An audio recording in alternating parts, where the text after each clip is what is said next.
अगर आपने सोचा था कि सोना कभी धोखा नहीं देता, तो इस साल के आंकड़े आपको चौंका सकते हैं। कुछ ही महीनों में पहले रिकॉर्ड ऊंचाई पर पहुंचा गोल्ड अब तेज गिरावट की गिरफ्त में है, जबकि चांदी में तो हालात और भी खराब हैं।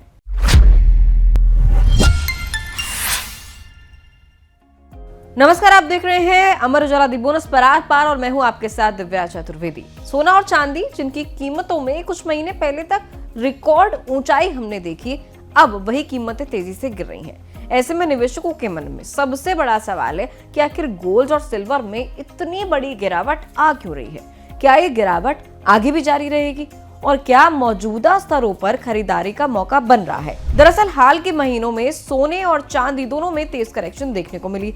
कॉमेक्स पर गोल्ड ने 29 जनवरी 2026 को $5,595 प्रति औंस का रिकॉर्ड हाई बनाया था, लेकिन जून के इस हफ्ते में इसकी कीमतों ने गोते लगाए हैं और गोल्ड अपने ऑल टाइम हाई से करीब 29% तक टूटता हुआ नजर आया है।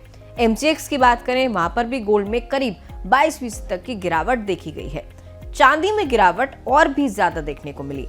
MCX पर चांदी 29 जनवरी 2026 को 4,20,048 रुपए प्रति किलोग्राम के रिकॉर्ड स्तर पर थी, जहां से उसकी कीमतों में करीब 49% की गिरावट आई है। सरकार ने पिछले दिनों में गोल्ड और सिल्वर पर इंपोर्ट ड्यूटी 6% से बढ़ाकर 15% भी कर दी। इससे सोने चांदी में तेजी आई थी। इस हिसाब से देखें तो चांदी की कीमतें ऊपरी स्तर से आधी से कम रह गई हैं। वहीं इंटरनेशनल स्तर पर यानी कि कॉमेक्स पर सिल्वर $121 प्रति आउंस से टूटी और जून के महीने में 54% तक की गिरावट इसमें नजर आई। लेकिन अचानक दोनों मेटल्स में इतनी गिरावट आ क्यों रही है? चलिए ये भी समझने की कोशिश करते हैं। इतनी बड़ी गिरावट के पीछे कई कारण हैं, जिनमें सबसे पहली वजह है अमेरिकी डॉलर की मजबूती मानी जा रही है। देखिए, वर्ल्ड गोल्ड काउंसिल यानी WGC के मुताबिक हाल के हफ्तों में अमेरिकी डॉलर इंडेक्स 100 के स्तर से ऊपर निकल गया। डॉलर मजबूत होने पर दूसरे देशों के निवेशकों के लिए सोना महंगा हो जाता है, जिससे इसकी मांग पर असर पड़ता है और कीमतों पर दबाव भी बढ़ने लगता है। इसके अलावा US ट्रेजरी बॉन्ड यील्ड में बढ़ोतरी भी सोने के लिए नेगेटिव साबित हो रही है। क्यों?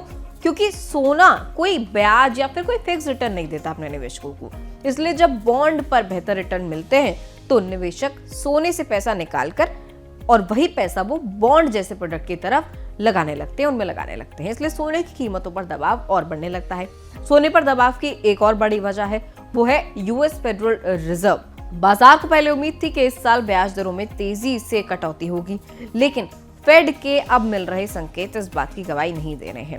फेड अभी भी महंगाई को कंट्रोल में लाने पर जोर दे रहा है और बाजार में ये सोच मजबूत हो रही है कि ब्याज दरें लंबे समय तक ऊंची ही रहेंगी, जिसे बाजार की भाषा में हायर फॉर लॉन्गर कहा जाता है।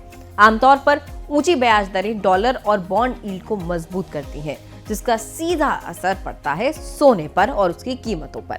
टेक्निकल चार्ट्स भी जो हैं वो फिलहाल यही कह रहे हैं कि आपको सोने चांदी में अभी भी सावधानी बरतनी की जरूरत है। वर्ल्ड गोल्ड काउंसिल के मुताबिक हालिया रिकवरी के बावजूद सोना अपने बड़े डाउन ट्रेंड को तोड़ नहीं पाया है। बाजार की नजर $4,075 प्रति आउंस के अहम सपोर्ट लेवल पर थी, लेकिन गोल्ड इस स्तर से भी नीचे फिसल गया। इससे भी उसका प्राइस हमें इस हफ्ते टूटता हुआ नजर आया। दिलचस्प बात यह भी है कि गोल्ड ETF में निवेशकों की रुचि अभी खत्म नहीं हुई है। WGC के मुताबिक हाल के हफ्ते में ग्लोबल गोल्ड ETF में नेट इन्वेस्टमेंट यानी नेट इनफ्लो दर्ज किया गया। इसका मतलब है कि कई निवेशक अभी भी सोने को लंबी अवधि के हिसाब से और अपने पोर्टफोलियो के हिसाब से हेज के तौर पर देख रहे हैं। हालांकि दूसरी तरफ ऑप्शन और डेरिवेटिव बाजार में कई ट्रेडर्स आने वाले कुछ समय में कीमतों पर दबाव बने रहने की संभावना जता रहे हैं। तो कुल मिलाकर इस समय गोल्ड दो अलग एंगल्स के बीच फंसा हुआ है। एक तरफ मजबूत डॉलर, बढ़ती बॉन्ड यील्ड और लंबे समय तक ऊंची ब्याज दरों की आशंका जो कीमतों पर दबाव बना रही है। दूसरी तरफ ग्लोबल टेंशंस, महंगाई की चिंताएं और सुरक्षित निवेश की मांग है जो सोने को सहारा भी दे रही है, यानी कि सपोर्ट भी दे रही है। आने वाले महीनों में सोने की दिशा काफी हद तक अमेरिकी डॉलर की चाल और फेडरल रिजर्व की मौद्रिक नीति पर निर्भर करेगी। यदि डॉलर और मजबूत होता है तो ब्याज दरें ऊंची बनी रहती हैं, तो गोल्ड में कमजोरी आपको देखने को मिल सकती है।